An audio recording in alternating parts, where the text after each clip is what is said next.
RTV వీక్షిస్తున్నటువంటి ప్రేక్షక దేవుళ్ళకి నా యొక్క హృదయపూర్వక నమస్సుమాంజలు.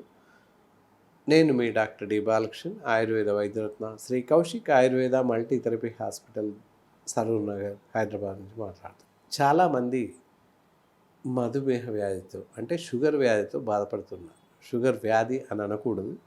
చాలామంది ఈ షుగర్ లెవెల్స్ పెరగడం వల్ల బాధపడుతూ ఉన్నారు. షుగర్ అనేది ఒక సమస్య మాత్రమే. ఎందువల్ల వస్తుంది, రావడానికి గల కారణాలు ఏంటి, కొంత లిటిల్ బిట్ మనం తెలుసుకోవాల్సిన అవసరం ఉంది. షుగర్ ఎందుకు వస్తుంది అనేది చూద్దాం.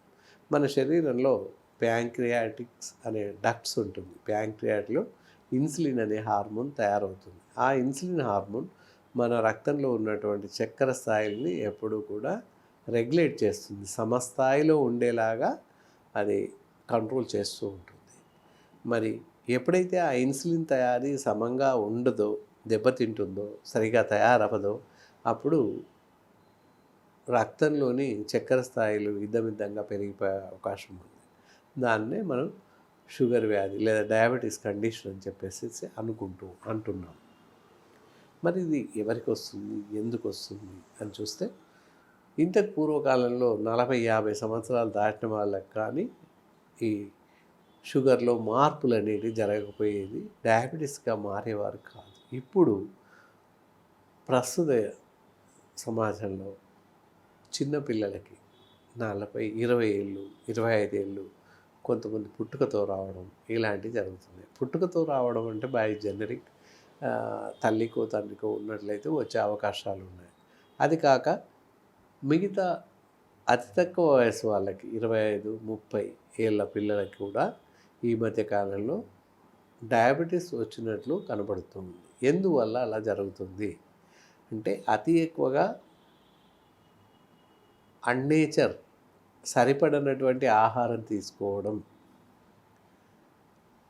అతి ఎక్కువగా స్వీట్స్, కేక్స్, పిజ్జాలు, బర్గర్లు తినడం, ప్రతి చిన్న విషయానికి ఏ విషయమైనా కూడా మామూలుగా చెప్పాలంటే మనిషి చస్తే, బ్రతికితే, పుడితే ఏదైనప్పటికీ కేక్ తినడం పరిపాటిగా మారింది.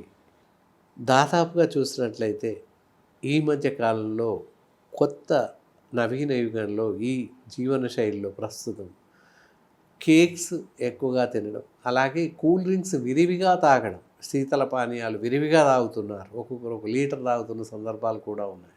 సింపుల్, ఇంతకుముందు ఎప్పుడే ఏ వారం 10 రోజులకి 200 ml తాగితే అది అతి ఎక్కువ అయ్యేది. ఇప్పుడు అలా కాకుండా లీటర్లు తాగేస్తున్నారు. ఇంట్లో భోజనం చేస్తూ కూడా కూల్ డ్రింక్ తెచ్చి ఫ్రిడ్జ్లో పెట్టుకొని తాగేయడం జరుగుతుంది. నీళ్ళకు బదులుగా కూల్ డ్రింక్స్ తాగుతున్నారు. అతి ఎక్కువగా స్వీట్స్ తీసుకుంటున్నాం కనుక కూల్ డ్రింక్స్లో అధిక స్థాయిలో ఆర్టిఫిషియల్ షుగర్స్ ఉంటున్నాయి. సో అదంతా కూడా ప్రమాదంగా పరిగణించి శరీరంలో చక్కెర స్థాయిలు పెరిగిపోతున్నాయని చెప్పొచ్చు. అలాగే బేకరీ ఐటమ్స్, ఫాస్ట్ ఫుడ్స్ ఇవన్నీ కూడా మన శరీరం పైన వాటి తాలూకు ప్రభావాన్ని చూపిస్తున్నాయి. మరి ఈ చక్కెర స్థాయిలు పెరగడం వల్ల చాలా రకాల ఇతరత్ర అనారోగ్య సమస్యలు తలెత్తే అవకాశం ఉంటుంది. మామూలుగా ప్రతి మనిషికి 80 నుంచి 120 మిల్లీగ్రామ్స్ షుగర్ రక్తంలో ఉంటుంది. అలాంటిది పెరిగిపోయి ఏం తెలియకుండానే 200-300 కనిపిస్తుంది వాళ్ళకి. మొదలు చూస్తేనే 200-300 400 ఉంటుంది ఒక్కొక్కసారి.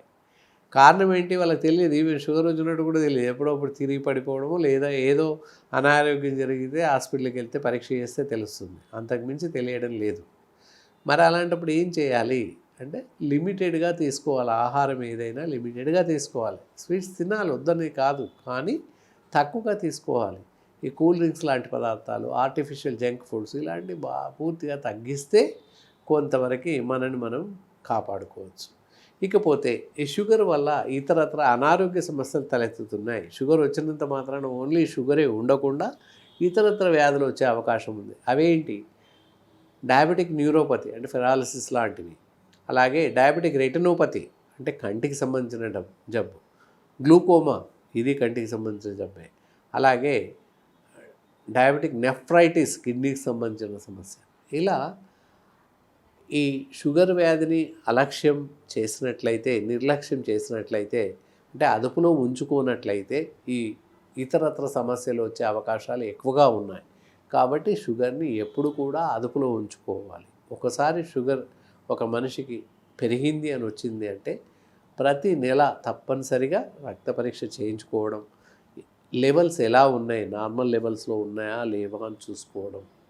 దానికి షుగర్ వ్యాధి వచ్చింది అని తెలియగానే ముందు చేసుకోవాలి. తినకముందు ఒకసారి చేయించాలి, తిన్న తర్వాత ఒకసారి చేయించుకోవాలి, తిన్నాక 1.5 అవర్కి అలా చేయించుకొని ఏమైనా రక్త నమూనాలలో షుగర్లో తేడాలు ఉన్నట్లయితే మాలాంటి ఆయుర్వేద వైద్య నిపుణుల్ని సంప్రదించండి. సరైనటువంటి ఔషధాలు ఇచ్చే అవకాశం ఉంది.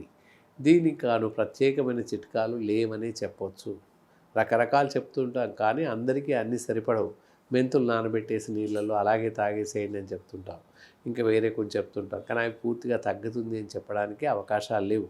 ఒక్కొక్క మనిషికి ఒక్కోలా పనిచేస్తుంది. కాబట్టి సరైనటువంటి మందులు తప్పనిసరిగా వాడాలి. అందరూ ఒక అపోహ, మందు వాడడం మొదలు పెడితే ఎప్పుడు వాడాల్సి ఉంటుందట అని. అవును, కరెక్టే, తప్పనిసరిగా వాడాలి.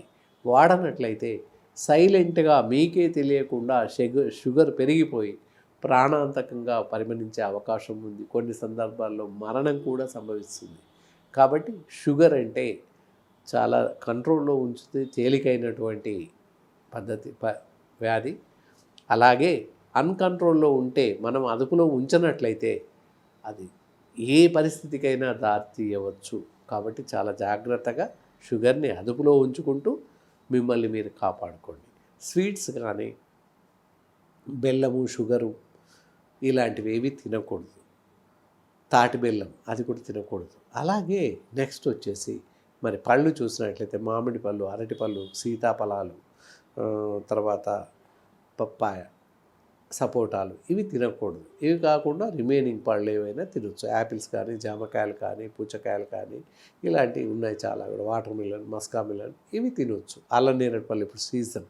అది తప్పకుండా వారానికి ఒకసారి నేను తింటూ ఉండాలి. షుగర్ పేషెంట్స్ ఎవరైనా తినొచ్చు, వాళ్ళు విరివిగా ఎక్కువగా తింటూ ఉండాలి.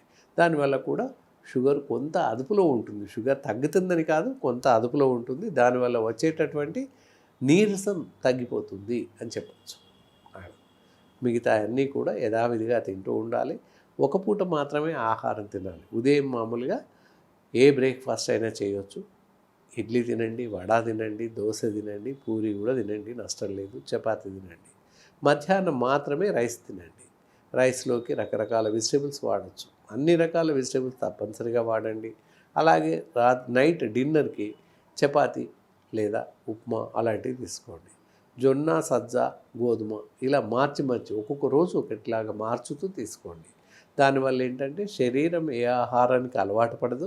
అలాగే షుగర్ త్వరగా పెరగకుండా కాపాడుతుంటాయి. మీకు నీరసం, నిస్సత్వ రాకుండా ఇలా మార్చి తీసుకోవడం వల్ల మన శరీరానికి హెల్ప్ అవుతుంది. అంతే తప్ప దానివల్ల షుగర్ తగ్గదు. దానికి షుగర్ తగ్గించడానికి మరి ఆయుర్వేదంలో ఎలాంటి మందులు ఉన్నాయి అనేది చూద్దాం ఫైనల్గా. చూడండి, మధుర యోగ అని చెప్పేసి ఇక్కడ పౌడర్ ఉంటుంది. ఈ మెడిసిన్ ఉదయం సాయంత్రం 1 స్పూన్ చొప్పున అరకప్పు వేడి నీటిలో, గోరువెచ్చని నీటిలో కలిపి తాగేసేయండి. అది ఉదయం ఎంప్టీ స్టమక్తో ఈ మందు తాగాక అరగంటకి బ్రేక్ఫాస్ట్ చేయండి. అలాగే సాయంత్రం కూడా, రాత్రి కూడా ఈ మందు తాగాక అరగంటకి రాత్రి డిన్నర్ ముగించండి. ఈ విధంగా తప్పకుండా మందు ఎల్లవేళలా వాడుతూ ఉండాలి. ప్రతి నెల తప్పనిసరిగా పరీక్ష చేయించుకోవాలి. వాటి యొక్క లెవెల్స్, షుగర్ లెవెల్స్ హెచ్చు తగ్గులుంటే దానిపైన ఆధారపడి మందు తగ్గించడమా, పెంచడమా ఇలాంటివి జరుగుతూ ఉంటాయి. కాబట్టి అలక్ష్యం చేయకుండా, అశ్రద్ధ చేయకుండా తప్పనిసరిగా షుగర్కి సంబంధించినటువంటి మందు వాడండి. ఇది మధుర యోగం. మళ్ళీ ఒకసారి చెప్తున్నాను, ఎవరైనా షుగర్ వ్యాధితో అంటే షుగర్ పెరిగిపోయి డయాబెటీస్గా మారిన వాళ్ళు ఉన్నట్లయితే తప్పనిసరిగా సంప్రదించండి. వారికి అవసరం ఉన్నటువంటి సలహాలు, సూచనలు ఎల్లవేళలా మీకు అందిస్తుంటామని ఆశిస్తూ సెలవు తీసుకుంటాం.